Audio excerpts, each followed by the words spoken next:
Hola, soy Renos Bakis, economista principal del Banco Mundial y su anfitrión de Acelerar el Desarrollo, Ideas para el Impacto.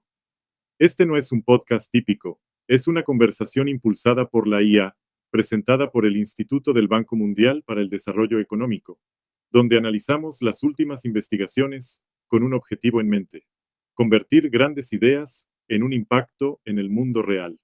Empecemos. Gracias por la introducción, Renos. Durante muchos años, la región de Asia Oriental y el Pacífico ha sido una de las más dinámicas del mundo, un verdadero motor de crecimiento y reducción de la pobreza. Sin embargo, hoy ese motor enfrenta nuevos desafíos. El crecimiento económico se está desacelerando, los avances en productividad son cada vez menores y la región ya no puede apoyarse únicamente en la acumulación de capital ni en las exportaciones de bienes intensivos en mano de obra para seguir avanzando económicamente. Al mismo tiempo, los gobiernos de toda la región recurren cada vez más a la política industrial como herramienta para impulsar el crecimiento y crear empleos más productivos. Pero, ¿funciona realmente? ¿Y en qué condiciones? Esa es la pregunta central que aborda el informe actualizado sobre la economía de Asia Oriental y el Pacífico de abril de 2026. La política industrial en la era digital. Bienvenidos a nuestro programa. Es una pregunta clave y vale la pena hacer una pausa para explicar qué entendemos por política industrial. Hablamos de las medidas que adoptan los gobiernos para cubrir carencias en bienes públicos, como la infraestructura y la educación, corregir fallas de las políticas públicas, como las barreras regulatorias, y solucionar deficiencias del mercado que dificultan la inversión privada y la innovación. La conclusión del informe es un sí, aunque con ciertas reservas y condiciones importantes. Pero antes de llegar a ese punto, conviene analizar el contexto, porque es precisamente lo que hace que esta cuestión sea tan urgente. Correcto, los datos muestran un cambio importante. Se prevé que el crecimiento de la región disminuya del 5% en 2025 al 4.2% en 2026. Exacto.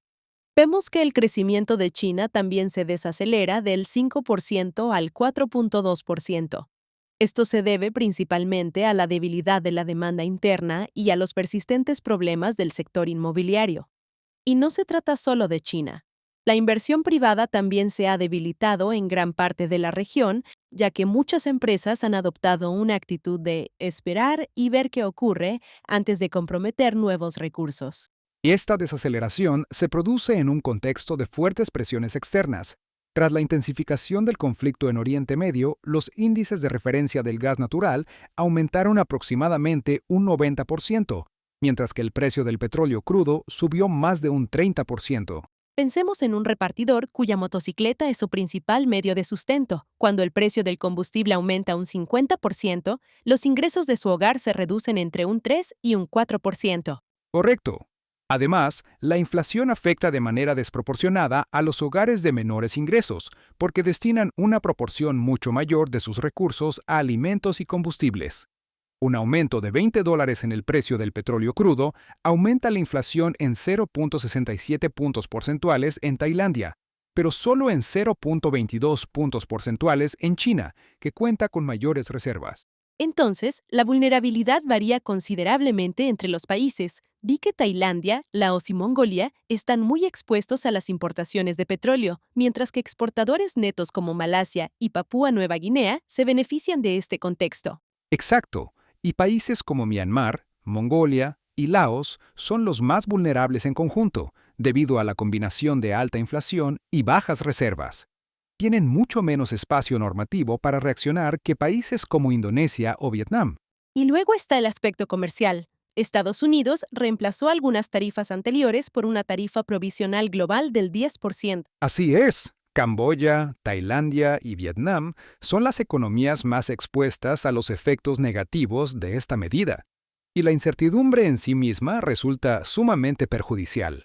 Las empresas posponen las contrataciones y la probabilidad de que los trabajadores tengan contratos temporales aumenta entre 3 y 5 puntos porcentuales.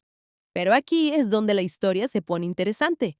El auge de la inteligencia artificial podría convertirse en una verdadera tabla de salvación. La inversión privada global en inteligencia artificial generativa alcanzó los $34.000 millones en 2024. y la región de Asia Oriental y el Pacífico está absorbiendo una parte importante de esa inversión. Malasia lidera la región con alrededor de 700 megavatios de centros de datos operativos y una cartera planificada de más de 3.000 megavatios. Además, las exportaciones vinculadas a la inteligencia artificial llegaron a representar un impresionante 32% del PIB en Vietnam y un 34% en Malasia. Si lo comparamos con Estados Unidos, donde apenas alcanzan el 2%, o con Japón, donde representan el 4%, la diferencia es enorme. Suena impresionante, pero existe un importante retraso en la difusión de estas tecnologías. Muchas personas asumen que la inteligencia artificial ya está presente en todas partes, pero los datos muestran que su adopción todavía es incipiente. Solo entre el 13% y el 17% de las filiales de empresas multinacionales en China y Tailandia utilizan inteligencia artificial, frente al 37% en Estados Unidos. Además, apenas alrededor del 10% de los empleos en Asia Oriental y el Pacífico son complementarios a la inteligencia artificial, es decir, puestos en los que la IA potencia la productividad, en lugar de sustituir a los trabajadores, frente al 30% registrado en las economías avanzadas. Esto nos devuelve a la pregunta central. ¿Puede la política industrial ayudar a reducir estas brechas y acelerar el crecimiento? Según el informe, sí puede, siempre que se apoye en un marco de 3 pilares bien definidos. ¿Cuál es el primero? El primer pilar son los bienes públicos fundacionales. Esto implica invertir en infraestructura, salud y estabilidad macroeconómica. La región muestra un buen desempeño en educación básica, pero mantener el crecimiento requerirá una apuesta decidida por la educación superior y por el desarrollo de competencias en ciencia, tecnología, ingeniería y matemáticas. Entiendo. Entonces, el primer paso es construir una base sólida de capital humano. El segundo pilar tiene que ver con corregir fallas en las políticas públicas, especialmente en el ámbito de los servicios. Exacto. La región de Asia Oriental y el Pacífico es muy abierta al comercio de bienes, pero mantiene importantes restricciones en servicios como las telecomunicaciones, los servicios financieros y los flujos transfronterizos de datos. Vietnam es un muy buen ejemplo de cómo la liberalización de los servicios puede generar importantes ganancias de productividad. En la práctica, esto podría significar que un gobierno simplifique las regulaciones para que una empresa tecnológica local pueda integrarse sin dificultades a las redes digitales globales. Y esto nos lleva al tercer pilar: abordar las deficiencias del mercado a través de políticas industriales específicamente orientadas a determinados sectores o actividades. Sí, pero aquí surge una de las mayores dificultades para los encargados de formular políticas públicas. Los apoyos dirigidos, como los subsidios, ofrecen resultados mixtos. En las economías del G20 suelen funcionar bastante bien, gracias a la fortaleza de sus instituciones, mientras que en los países en desarrollo su efectividad es considerablemente menor. Porque sin mecanismos de control adecuados, los subsidios tienden a volverse permanentes. El informe destaca la importancia de las cláusulas de caducidad, es decir, disposiciones que establecen una fecha de vencimiento predeterminada y obligan a revisar si el apoyo sigue siendo efectivo. También subraya la necesidad de contar con mecanismos transparentes de rendición de cuentas y criterios estrictos de desempeño. Sin estas salvaguardias, el apoyo tiende a concentrarse en unas pocas empresas o en empresas estatales. Y eso termina afianzando la posición de los actores ya establecidos en el mercado, reduciendo la competencia y ralentizando precisamente la innovación que estas políticas buscan promover.